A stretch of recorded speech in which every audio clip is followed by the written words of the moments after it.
Hey friends, welcome back to the cabin, and today we're going to be canning stewed tomatoes.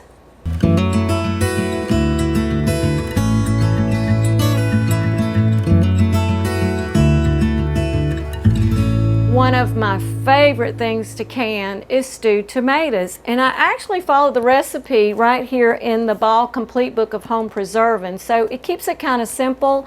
I'll kind of walk you through it as we do this, but if you're new to canning, I'll refer to a couple of videos up here that you can go and watch first that will kind of help you understand kind of the ways and means that we do that. Now, tomatoes, normally by themselves, they can be water bath canned, but because we're going to be adding some different vegetables to this, we're actually going to have to pressure can it. So, but one thing about these is the processing time is very short. So I'm going to get you down here where you can kind of see what's going on, and we're going to get this process started. So what we're starting out with is around 16 cups of tomatoes. Now, this is mostly Roma tomatoes with a few of our Marians kind of mixed in. We had a bumper crop of both of those, especially the Romas. And those really actually make better stewed tomatoes because they're a paste tomato, like you would make a sauce or something out of. So they're a little bit thicker meat, less liquid. But we do have some of the Marians. Those are slicing tomatoes. And so the liquid is a little bit more, and I've been cooking them down just a bit to try to get some of that out. But what we've got is around 16 cups of our tomatoes. I'm having to refer back to this because I can't remember everything that went in there. And it says to put about a cup of chopped celery, but actually that's going to be more like a half a cup, and then I put about a half a teaspoon of celery seed in there because I didn't have quite enough of the celery. But that's the beauty of this. You can kind of give and take on some of those ingredients and still have a wonderful product in the end. A half a cup of chopped onion, and then it shows here a quarter cup of chopped bell peppers. Well, I just took 2 medium bell peppers fresh from the garden and just cut them up and put them in there. Now, we like a lot of vegetables in ours, so you just do what your family likes. You can even leave out something that they may not like, so it's not going to make a big difference. You can customize it to what you like. And then to that we're going to add a tablespoon of granulated sugar.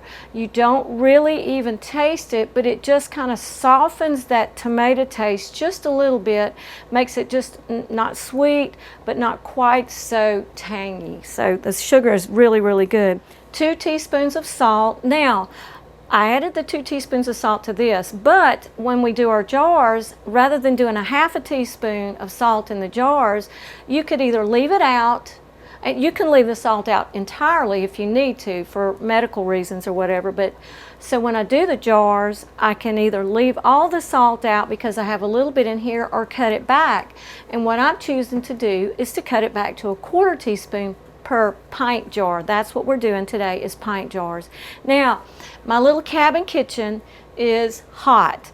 I've got this going right here. It's about 110 degree heat index outside, and I've got my canner warming up over here. So if you see me sweating, it's just part of the beauty of canning food. So that's part of it. Sweating's good for you too, by the way. All right, so what I did is I put all of this in here together, and I cooked it down about 20 minutes. Now, you can do it less than that to get it to the consistency that you want. You can do it more than that to get it to the consistency.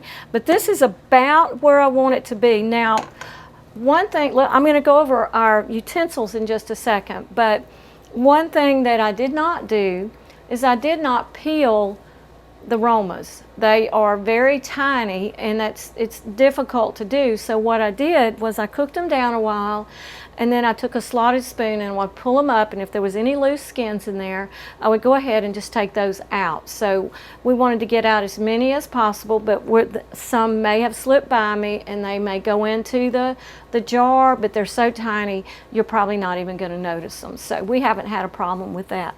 So I've got 8 jars over here in my canner, and my canner is heating. Those are pint jars. I've got 8 of my Harvest Guard lids. Now I'm going to show you a trick with those that I do. When I wash them, I go ahead and I put them together. Now this is the gasket on there.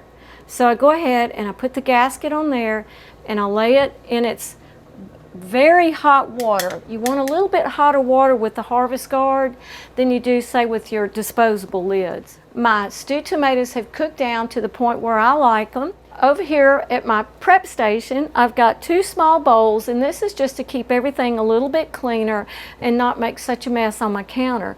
I've got my funnel, I've got citric acid, and we're going to add a teaspoon of that to each pint, a quarter teaspoon of that to each pint jar. And we also have our canning salt here. This is not table salt. You want to use a salt that doesn't have any additives in it. So this is canning salt. You can use fine ground sea salt, fine ground Himalayan salt. All of those are wonderful, but you want to steer clear of table salt because of the additives to it to prevent anti-caking. Now we have vinegar here. That's what we're going to use to wipe off the top of our jars, and tomatoes can get a bit messy, especially the stewed tomatoes. So that's a very important step that we're going to do to make sure that our jars are good and clean and we get that good seal. All right, so let's get started. I'm going to go ahead and get a jar out of the canner. I'm going to go ahead and turn my lids back on. And now we've got hot jars because we have a hot product. So the first thing that we're going to do is we're going to put a quarter teaspoon of salt and a quarter teaspoon of our citric acid. And then I'm going to slide this a little bit closer. I'm going to go ahead and turn this off for now. Now, as I said before, if we run across a stray tomato skin or two, we're not going to fret over it. 1 or 2 is not going to hurt. I'm going to let that drain just a little bit. Now, with the Harvest Guard lids, it's very important that you stay within a 1-inch headspace. You don't want less than 1 inch. And that is going to put me just about perfect once I get that tomato down in there. Now, something else that is very important is you want to be sure to debubble. Now, with a liquid like this, it's not nearly as much of a problem than it would be, say, with green beans or peas or something that would have a place where they could, the air could hide. We're going to go ahead and clean this up really good. I'm going to grab a Harvest Guard with its gasket already on there. We're going to lay it down just like that.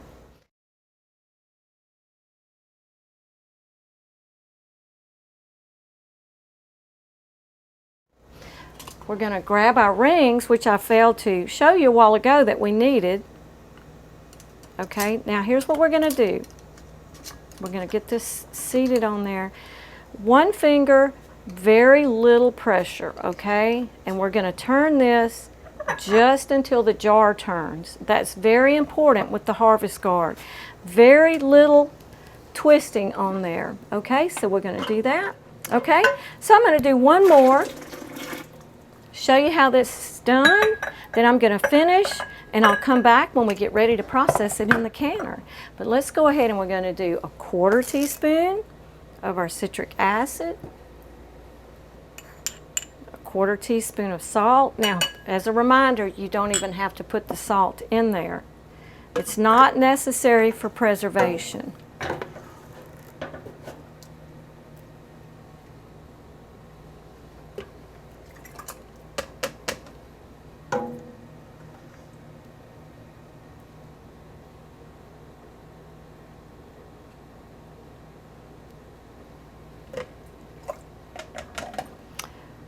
The kitchen smells wonderful with this concoction going. Now, I will say that I did cook these down a little bit more to get some of the liquid off. So we're not going to get 8 pints out of this that the recipe would normally accomplish.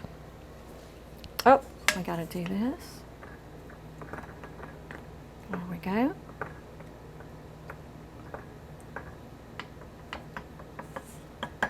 And I actually needed a little plate to put my debubbler on to not make a mess. All right, make sure that's good and clean.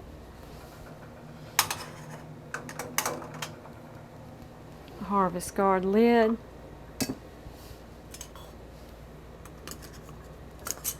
Band, no pressure. Let me see if I can do it this way for you so you can see better. Just until the jar turns. Okay? All right, so I'm going to go ahead and finish these few jars. It's probably not going to be but a couple more. And I'll be back with you when we get ready to set up our canner. Okay, so what we've got going here now is I ended up with only 5 pints of tomatoes. But I knew that I would have less than the 8 because I cooked them down quite a bit and cooked a lot of the water off of them. But I've got 5 pints of the stewed tomatoes in here. This is my All-American canner. Now on here with an All-American, you want to lubricate this edge right here. That's going to help it to seal. There's no rubber gasket on these like maybe the Presto or some of those type have a rubber gasket. Well, this is going to help it to seal. Now I have checked to make sure that my vent pipe is open. I know that my pressure gauge is in good working order. So what we're going to do is we're going to line this arrow up with this indentation right here. And one of the things that we want to do is we want to make sure that we get this lid on as evenly as possible, and you can use these toggles to help level it in the different ways that we do that, okay? So first thing I'm going to do is I'm going to start opposite sides, putting our toggles on. Now this side right here looks about right to me. This side back here is a little bit low, so I'm going to use this side right here to pull it down. You can see how that's working. I'm going to pull this side down. That's going to pull this edge up over here. Make sure they're on there good. All right, this one looks good. This one looks pretty even. So we're going to put those on there just like that. This one looks good. So this one, it actually went on pretty even. I'm going to snug this one a little bit more because I feel like that it may have been up just a little bit, okay? So then we'll go around and we're going to snug them up really good. Now the water was already boiling in here, so we're going to start getting ahead of steam pretty quick. Now you notice that I don't have my weight on here because what we need to do, make sure this is on there good and tight. What we need to do is we need to let this start steaming, and we're going to get we want a very forceful steam to come out of here. So once it gets to that forceful head of steam, then we're going to time it for 10 minutes. And what that is that's forcing the air out of the canner. This is a vacuum type canner. So we're going to force as much air out of there as possible to start with, and then we will start allowing the pressure to build. Okay, so I'll see you back in just a bit, and I'll show you what that head of steam looks like. Okay, so we have got a very strong head of steam coming out of here, and I just set my timer on 10 minutes. So we're going to allow that to vent off to steam for 10 minutes. Then we'll put our weight on. So I'll be back with you at that point. So it's been 10 minutes that we allowed this to steam off and force that air out. So we're going to go ahead and put our weight on so we can allow the pressure to start building. Now for my elevation, it's 10 pounds because I am 1,000 foot or below to the point of sea level. Anything above that 1,000 foot above sea level, it's going to be different. So you'll have to refer to your canner's manual or a good trusted canning book. But what we're going to do is we're going to allow this to build to 10 pounds. Now my pressure gauge will show more like 10.5 or 11, which that's great. That's what you want. You actually want to be just a tad bit over. That's a little bit of a safety buffer there. So when it reaches that 10 pounds though, this weight is going to start doing its rocking, and that's what we're going to wait for. It's just going to be a few minutes. It's not going to take it long. And in the meantime, while it's doing that, it's going to sound like the mad scientist lab in here, because especially with the American canner, you're going to hear it pop and crack and moan and make all kind of crazy sounds, but that is perfectly normal. Okay, so I'll be back with you in just a bit, right before we're at that 10 pounds. We are at 10 pounds. The weight should jiggle any second. There you go. Now, I started all of this out on high once I put my lid on. Made sure my flame was up on high. But now what we don't want is what you hear now, and that is a non-stop jiggle. What that means is that the canner is working way too hard to maintain the pressure at 10 pounds. So we're going to cut it down just a bit.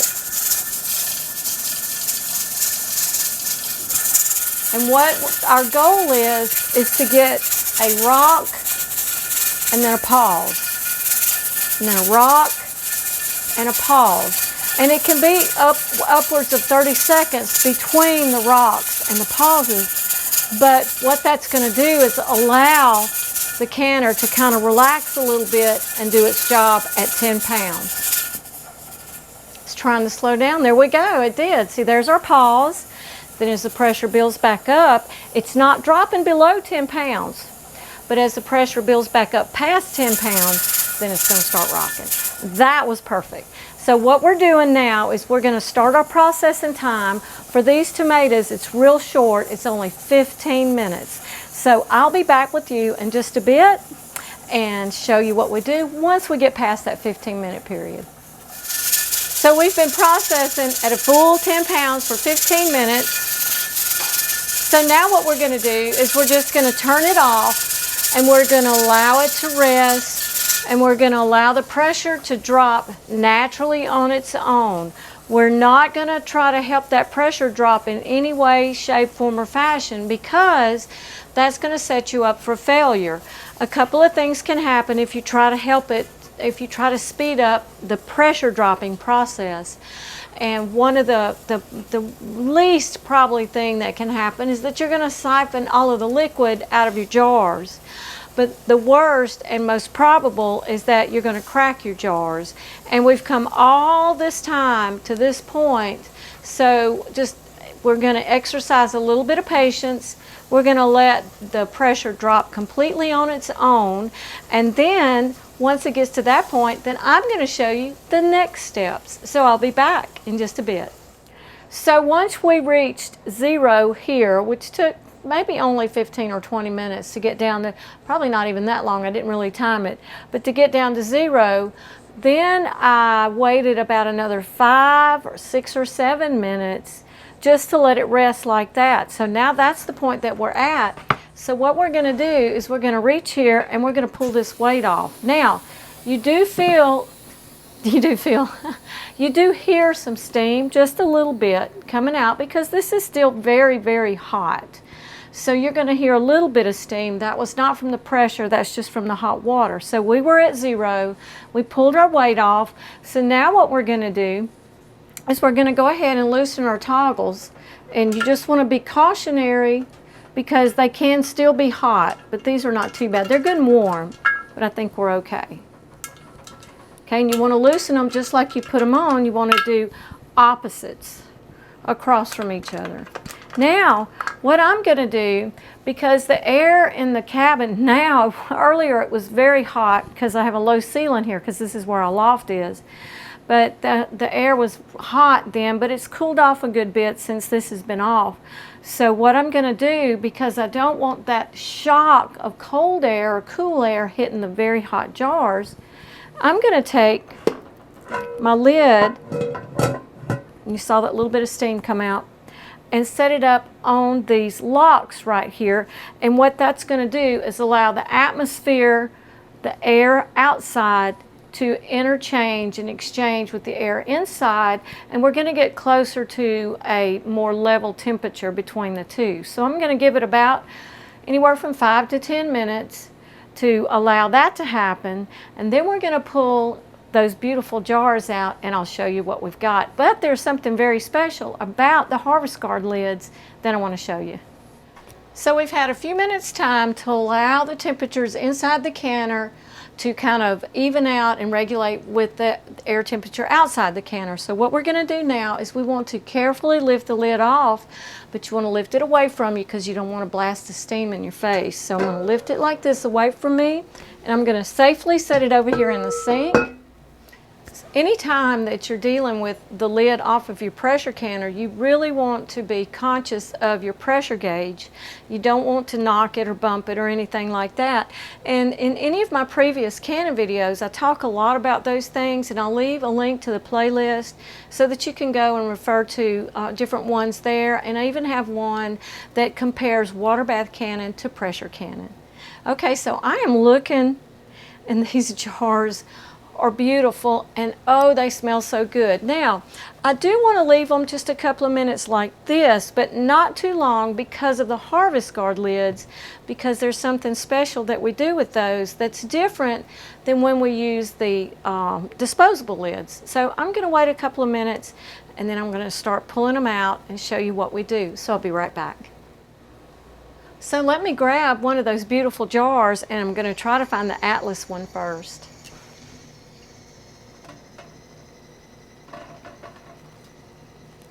Oh wow, look at that. Isn't that gorgeous? That is just beautiful. Okay, so now while the jar is still hot, we're going to snug this ring down. Now we're not going to crank down on it really hard, but I'm going to use my rag, and we're just going to snug it down up good and firm, but we're not going to crank down on it super tight, but just good and firm. And we're going to do that for each one of these jars. So I'm going to do another one so that I can show you. Look how beautiful they turned out. No siphoning. Sometimes I do have a little bit of an issue with the Harvest Guard siphoning, just a tad, not enough to hurt anything. But look, there is no siphoning there. It is just beautiful. And you can see that they're still bubbling and boiling in the jars. Everything is absolutely perfect.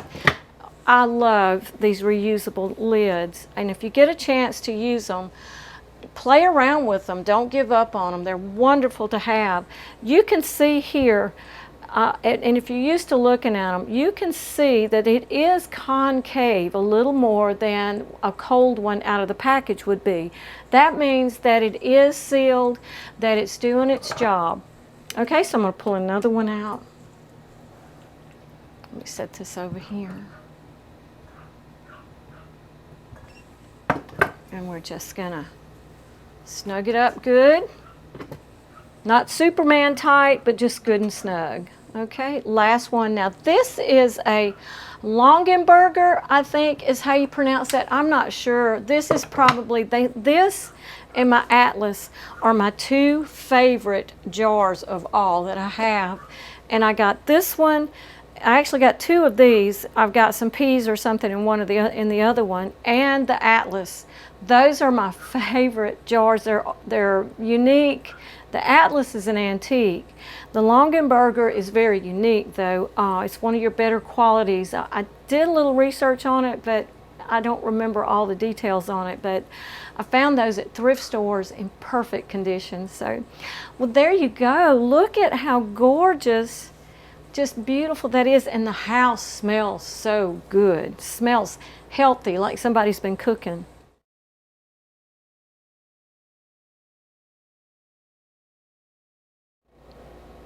Isn't that a beautiful jar of stewed tomatoes?